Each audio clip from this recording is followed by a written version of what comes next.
It recently turned 50 years old. It is Austin's oldest continual running music venue. We have had everyone from Townes Van Zandt and Blaze Foley and kind of like the alt country kind of thing. Nancy Griffiths for the stage, Rosie Flores. I mean, there have been anyone who's really made a splash in the Austin music scene has played here, and a lot of them got their start playing that front stage. It's always been a kind of every person's space. So before there was vocabulary behind what a safe space looks like, this has always been that way. It's always been a little bit rowdy, but it's always been for the community.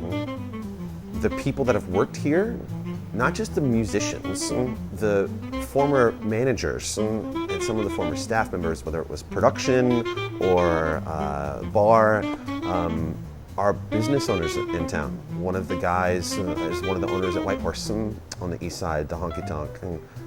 One of them is the owners of Sagebrush, which is down south, which is another music venue. So the ripple effects of this place within not just the college community and the music community, but also just as far as business and culture for what the city has.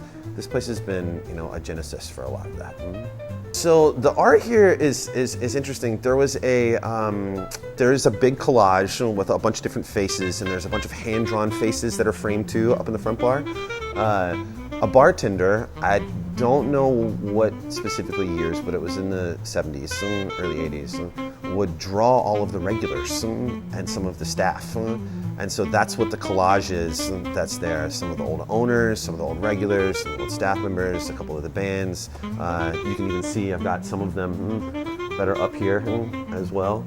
But if you want to talk about specifically art in the space, there is a lovely human by the name of Federico. Federico was like one of the first really dynamic stencil artists in the country. Specifically the Bob Dylan one. Bob Dylan, during the pandemic, painted a portrait, which we have behind the bar up front, of himself on the side of the building, but he changed it out to Elvis instead. And he sent us a print, which is really neat. The mural aspect that has changed so many times over the years. There's a guy from a band called P-Lander Z that's here in town. He's a Japanese gentleman. It's a three-piece punk band. They're joyous, but he has a very definitive art style, and the building used to be covered. They all have different color names. There's P-Lander Yellow, Red, and Blue, and P-Lander Yellow. He literally has yellow hair and wears yellow all the time. He had a big thing in here, and they're internationally known too. There's also right around the corner, right here in the bathroom, there's a piece of the old fence, and the portrait that was painted there was done, I think it's dated 1976 or 78. And then the posters. Some of them we've had for a long time. I've sourced a bunch of them. Other people have sourced things. But the poster art from the 70s all the way up to now of shows that have happened at Hole in the Wall, that's some really, really cool stuff.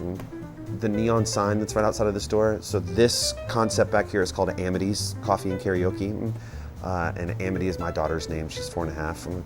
And one of my good friends made the custom neon sign. And that's like what he does. He's a fantastic artist.